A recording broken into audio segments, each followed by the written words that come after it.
So I was a little late to Attack on Titan, and I am loving it. But it only took me 11 episodes before I realized that I had to make one of the swords from the ODM gear. It's such a cool design. Let's build it.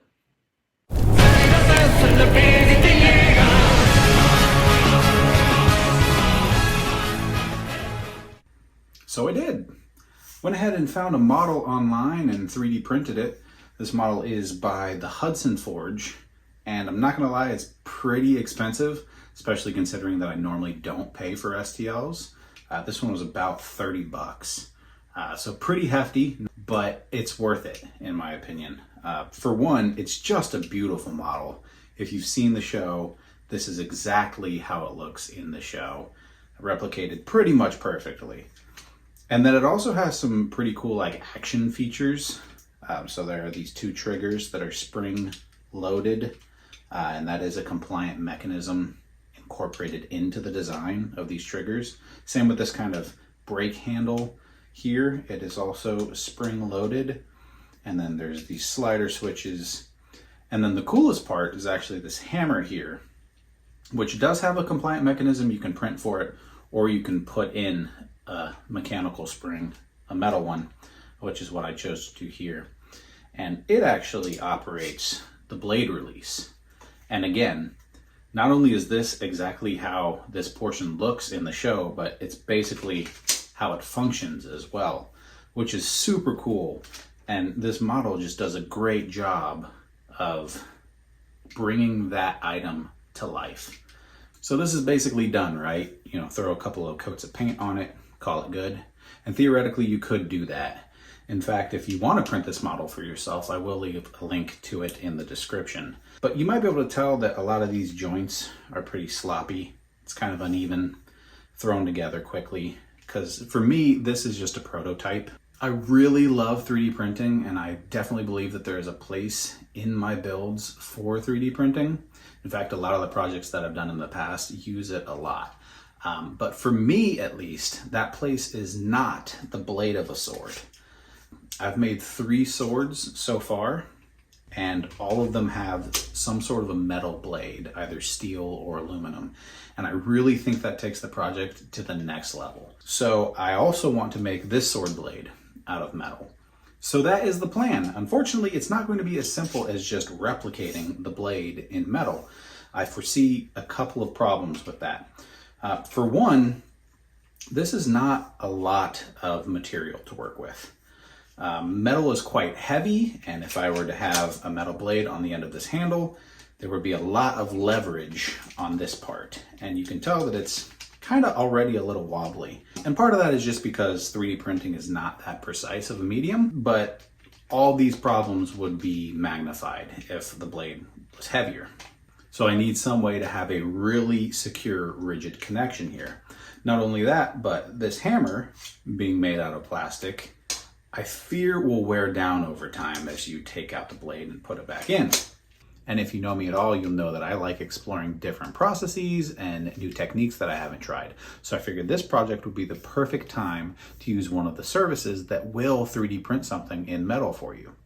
So I did quite a bit of research to try to figure out what company I was going to go with. And this is the one I settled on. There are a lot of companies that offer similar services, printing in all sorts of material from nylon to aluminum, steel, even titanium. And to be completely honest with you, there were some options that I didn't quite understand. They provide pictures to show off what some of the finishing processes and surface finishes look like, but I did kind of have to make a judgment call, not really knowing how the end product would turn out. So I did upload some files, mainly the main body of the handle and a couple of others. Let me get you a little closer, I'll show you what I mean. So I broke the handle down again into its component parts to hopefully better illustrate the problems that I foresee and how I'm going to tackle those. Like I mentioned earlier, one of my main concerns is this blade connection point. So it comes in and operates this spring-loaded hammer and clicks into place. And I'm worried that over time, this connection point is going to wear down if this is plastic. So I definitely want to make sure that this hammer is made out of metal.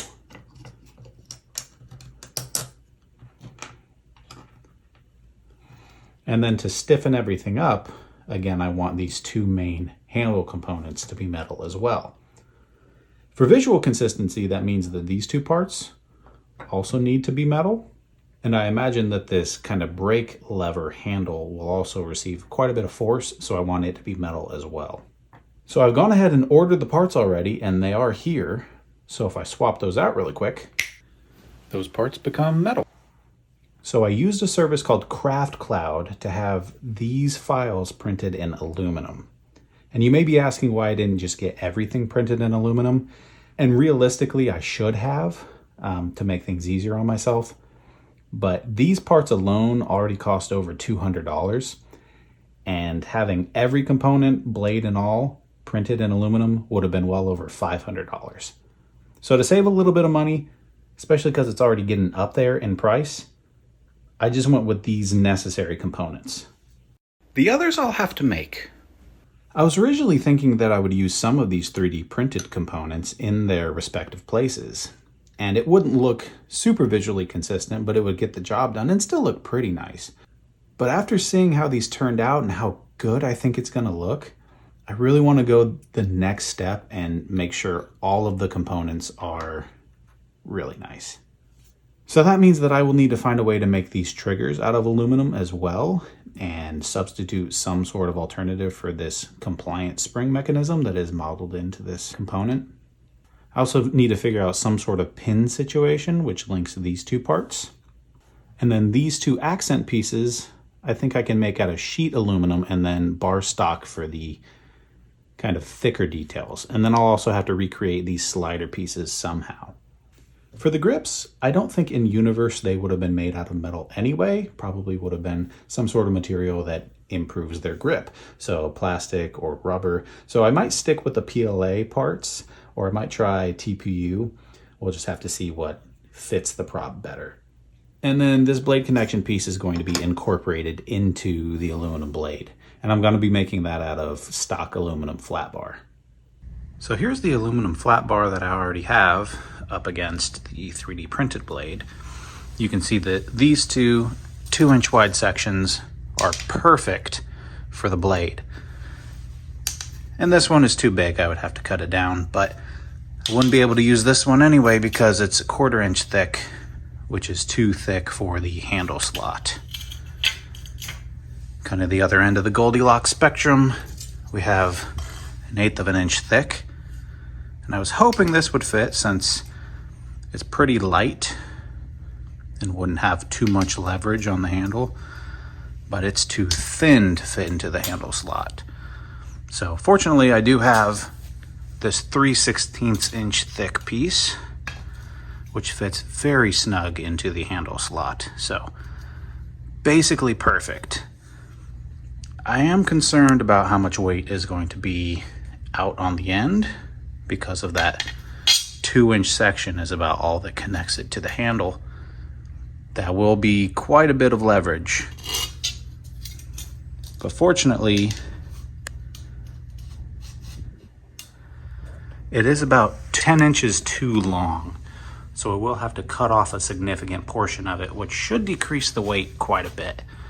And then instead of the blade and connector being two separate pieces like this, I'm just going to trace the blade connection into the bottom of the blade, cut it out, and have it be one solid piece. And I will start on this end, just in case I screw it up. I have plenty of excess material at the top. I can just shift things up and try again. If I were to cut that off first and get the blade to size, I would only have one try down here, which is not what I want.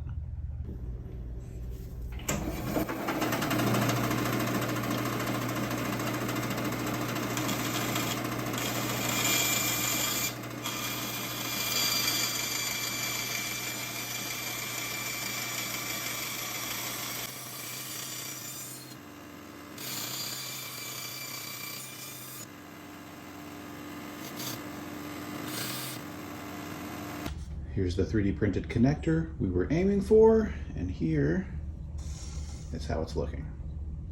Pretty happy with that. All right, moving on to what I have been referring to as the brake handle.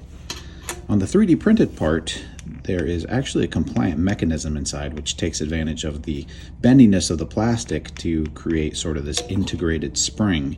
And on the aluminum, that's not going to work. So I'm going to cut this down, hopefully maintaining a little bit of a post that I can affix this spring to that I found in my collection. And this spring also fits inside this slot. So I'm hoping that once I can get this attached to this piece in some fashion, that it will take the place of that compliant mechanism. And then the pivot point, I will be using this binding post screw that I got from Home Depot, kind of like a Chicago screw, but it looks nice. It is going to take the abuse of basically being the axle, the pivot point for this piece, and I can take it apart if I need to, which is really nice.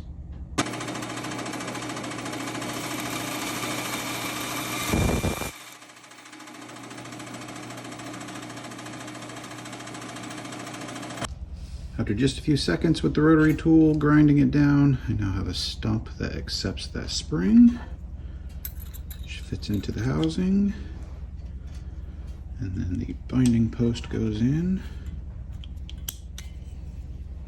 and screws in from the other side.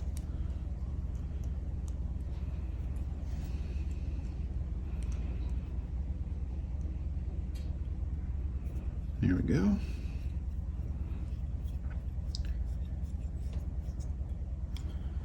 And now we have spring-loaded brake handle. There's a little bit of slop here, so I do want to get some nylon washers just to go in these spaces, but until then, pretty happy with that. To hold everything together, I will tap these 6 holes, and then this one as well, which holds on the brake handle assembly. And then I'll just fasten everything together with some machine screws. So when tapping, I just go very slowly, using the tap to cut the threads into the aluminum.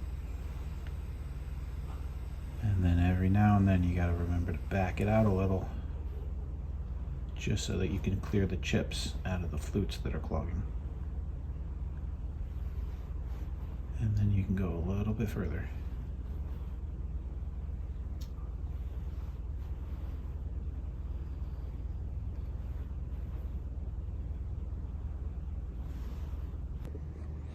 Quick test fit.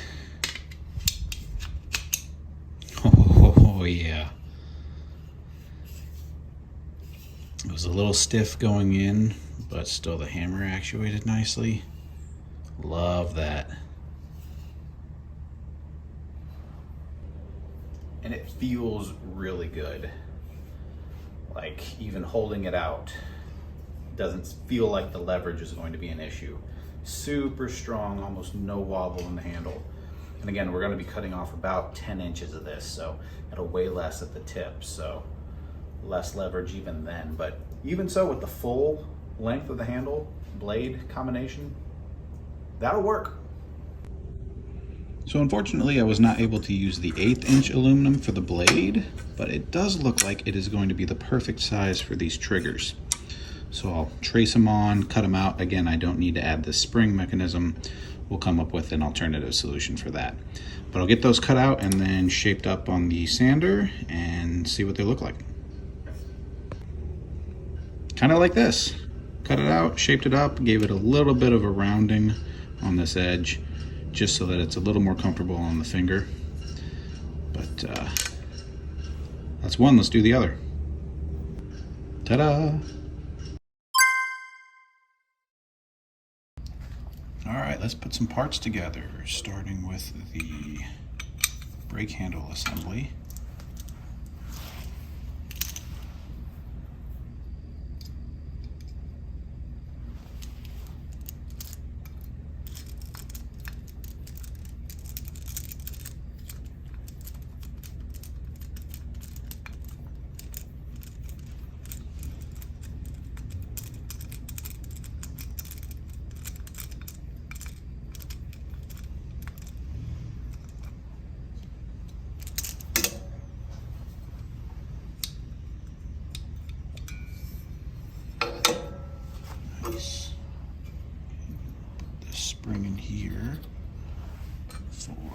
hammer.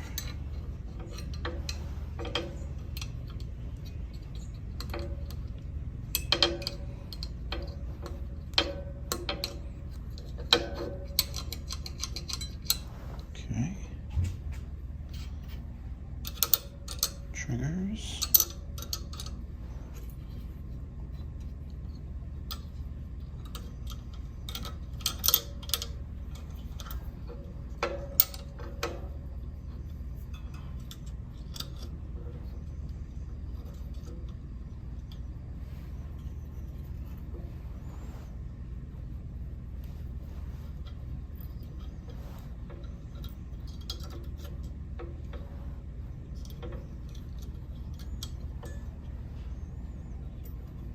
And the top plate.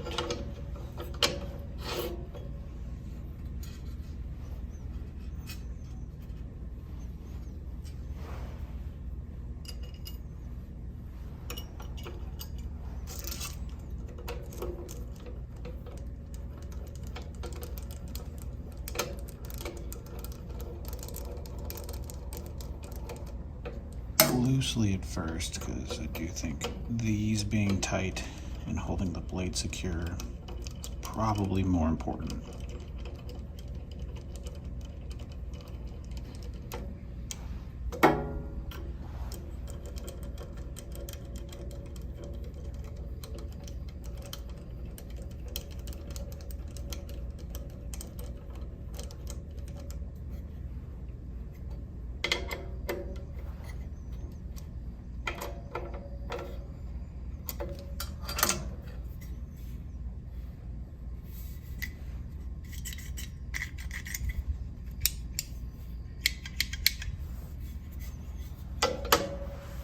Heck yeah. I also tapped these two holes, but they act a little differently, so let me show you. You have to choose screws with a particularly large head because this bottom piece connects by having those screw heads fit through these slots and then sliding through these channels. And they need to be big enough to be contained in these channels. So you put the screw heads in and twist, and it locks it in place. All right, it's time to cut the blade to size.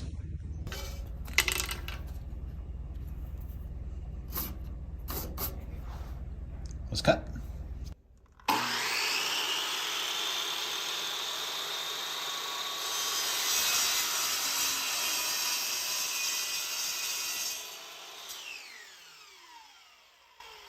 So I actually took the offcut of the blade and I put in that same connection profile and practiced grinding the edge bevel there, as well as these score marks.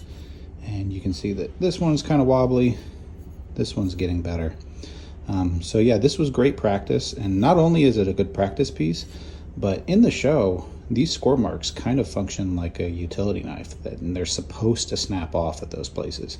So it's kind of as if this is a partially used blade. So kind of cool as a prop itself. Time to grind the edge bevel on the full blade. In my opinion, this technique is in the running for most satisfying technique in all of making.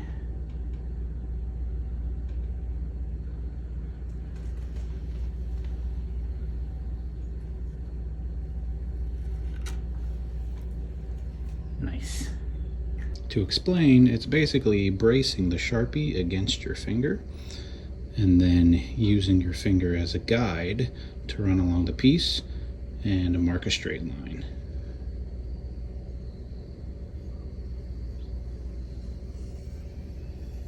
Super satisfying. I'm going to be using a combination of an angle grinder with a sanding disc and the belt sander. This requires a lot of patience and a pretty steady hand. Let's see how it goes.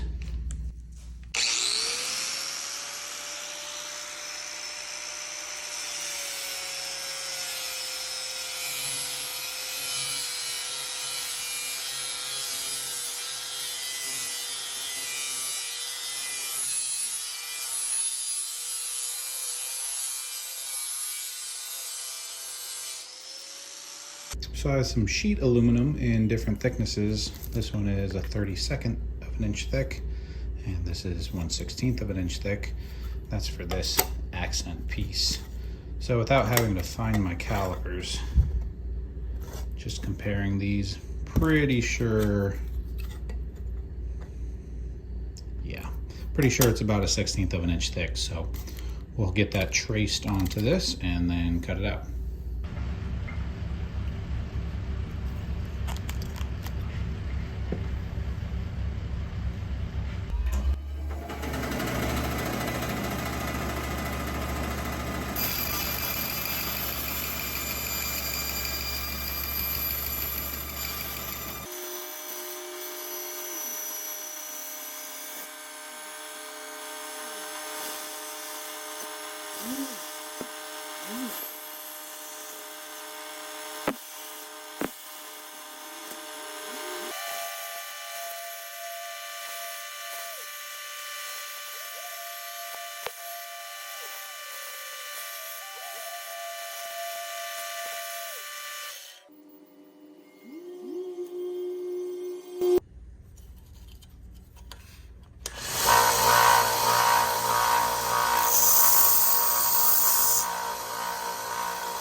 Okay, and both pieces are nicely beveled now. I do want to go ahead and cut these slots out. I think I'll probably just use a cutoff wheel on my Dremel. And then I also did cut out some sections of 3/16 inch aluminum just to kind of mimic this top piece. So I'll sand this down further just to better replicate that shape. But I think I'm going to try to braze those with some aluminum brazing rods, and haven't really done that before, so we'll see how it goes.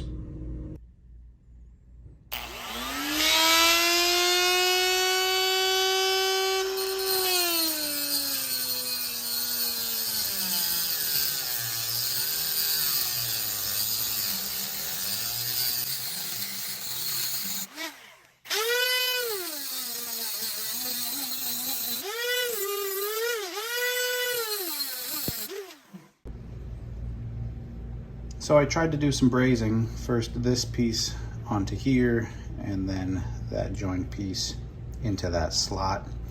And I gotta be honest, I'm not super thrilled with how it's looking. I was never really able to get the brazing rod to fill in those gaps. And where it did work all right here, there are still some spots when I grinded it down that aren't filled in, and it just doesn't look great. On the back, I was able to get it to tack in place well enough to hold together, but even after cleaning up the front, it's just marred and discolored in a way that I'm not super thrilled with. So I did make the decision to start over. Art hack: delete your art. You don't have to keep it or like it. At least on these pieces. And I cut these out again, this time without the slot. And I'm going to be approaching it in a different way. Instead of constructing this piece from two separate pieces, I found this offcut from my Master Sword build, and leave me a comment if you want to see more about that. But this piece is a 1/4 inch thick, which is how thick these two pieces end up when you put them together. So I think I'm going to do more of a machining process on this piece of stock, essentially doing an order of operations, basically where I cut this recess into the face of this piece with multiple passes on the table saw. And then on the other side, I can cut out the thickness of this plate so that it will just slide over instead of fitting into this slot. And I already made some passes on the other side as a proof of concept. So basically, that is going to be one step rather than two separate pieces that I turn into one piece. And then I'll cut off basically vertical sections, cut this off after I've made that, that back edge cut.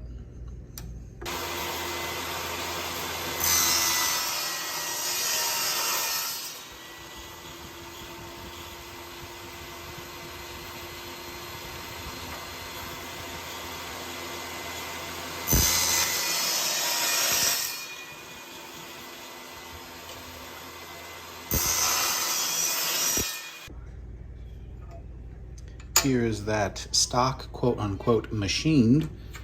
So you can see this back recess that I cut in is the same thickness as the plate that it will be going over. So that should eliminate this unsightly gap around that notch that I had cut out. So now I just need to cut off the individual sections for this piece and this piece, and then bevel these edges. And then the only place that I'll need to braze anything is this back edge, which I will be able to do in a way that is physically sound and will hold everything together, but will be probably pretty ugly. But that's okay because it's going to be on the back and that's going to be hidden. So now I just need to make two about this size.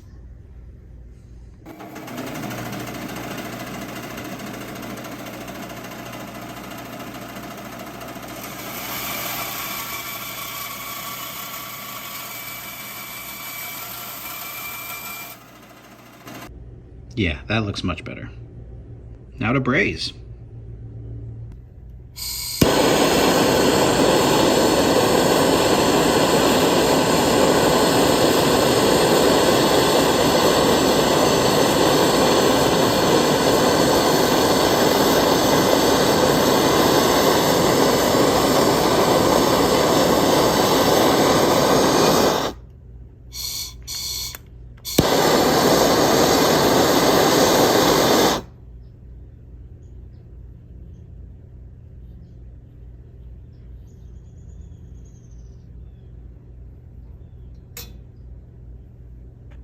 So I've been thinking about this part for the past few days, just kind of ruminating on an idea for recreating that piece. And then all of a sudden it hit me that I have this parts bin that I think there's the perfect solution somewhere. Okay, yep. Here we go. So this is some sort of coupler, and I don't even know where I got it. And it's steel, so not the best color match, but I think once I polish it up, it'll look nice. And it's pretty much the same diameter, a little bigger for that hole. But I think if I were to cut this from this corner to this corner at an angle, if it would match this slope, and I could cut it off right before that second opening and kind of recreate that angled piece. And I say cut, but really the safest option is to probably just grind off this edge on the belt sander. So let me try that and we'll see how it looks. And here is what it looks like. And I rounded off the end here to better match the reference. And if I epoxy that in place, that's not bad.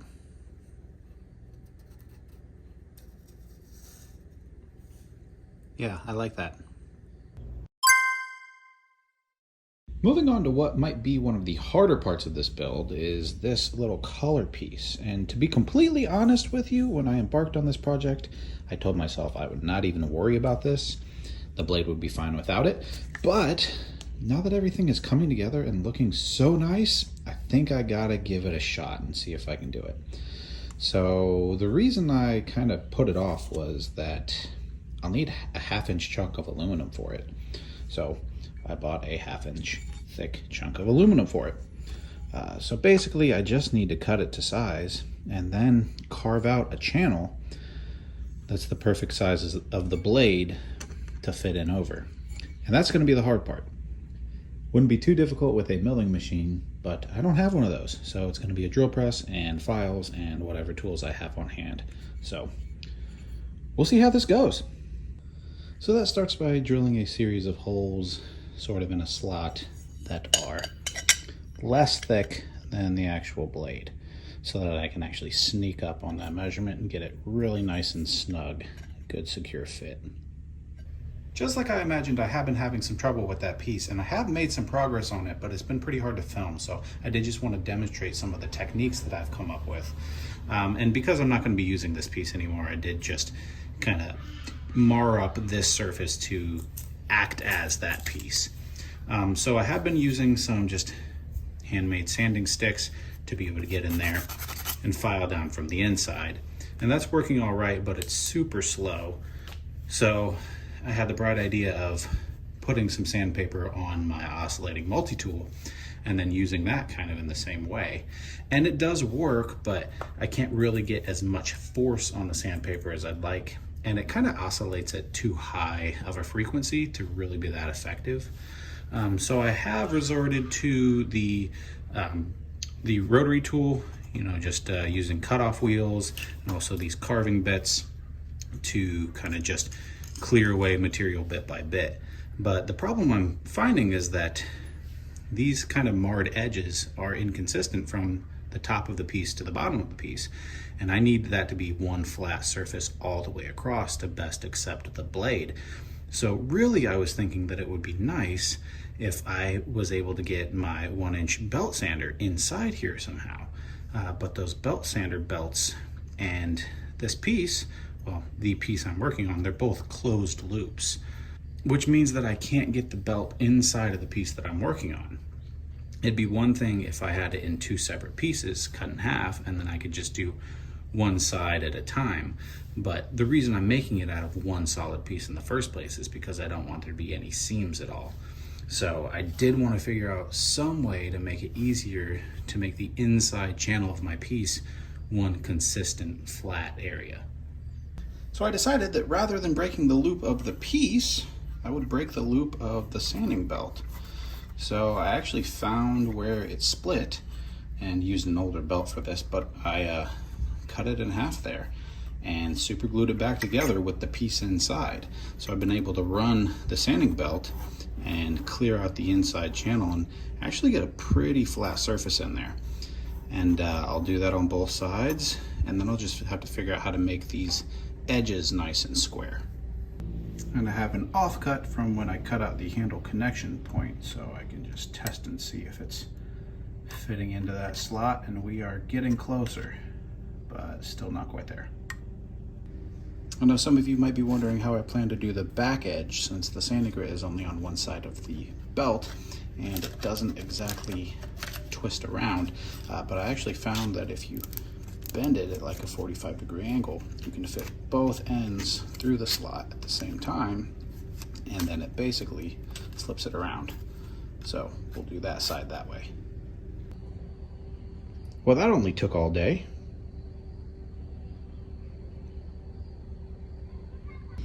After much hammering with a nylon mallet, it is on. And I gotta say, I'm happy I put in the effort. That looks good. Now it is time to put the score marks all the way up the blade.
So for the slider switches, there's basically a rounded rectangle on top of a thin foot, and the foot fits into the channel on the handle and then is contained with that decorative plate that goes over the top.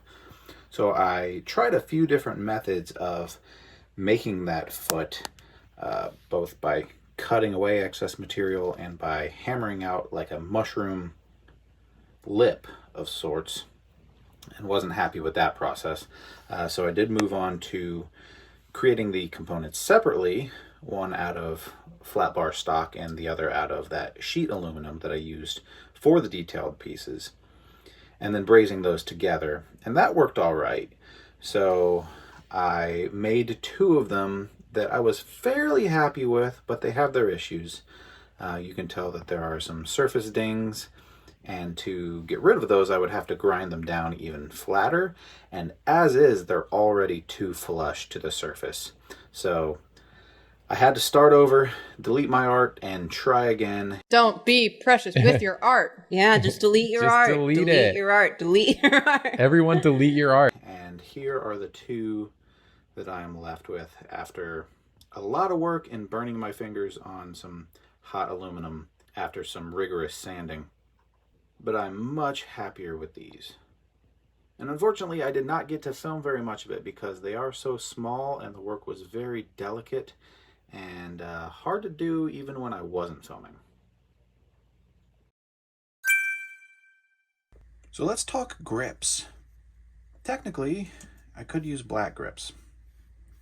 At a certain point in the show, I think it's in the later seasons, they do change to black grips. And it looks pretty good. I mean, it's nice and clean looking, but I'm not a huge fan. There's something about it to me that just feels kind of military issue. Maybe it's too clean. I don't know, but not a huge fan of the black. The other option is brown. And they use brown grips in the earlier part of the show.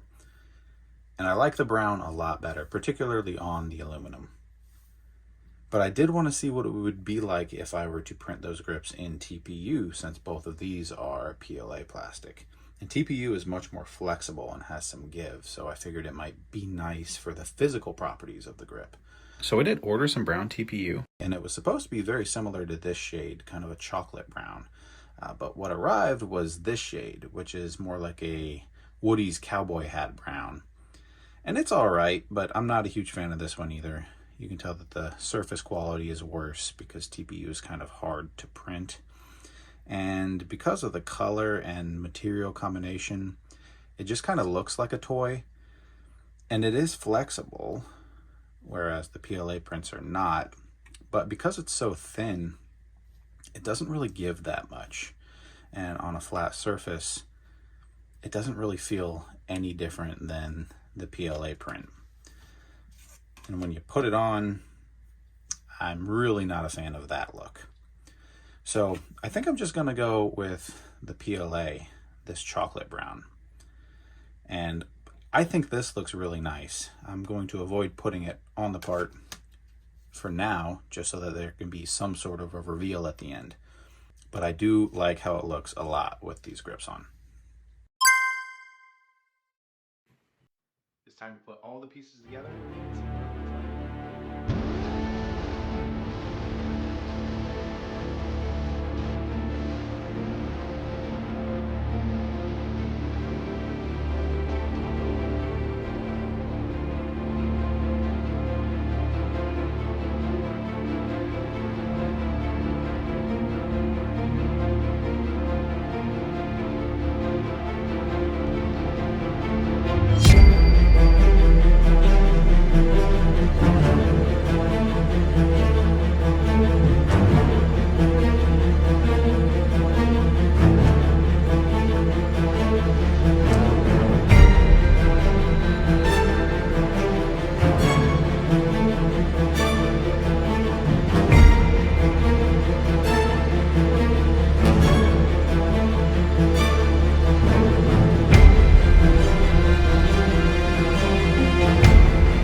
From 3D printed plastic prop to fully metal sword.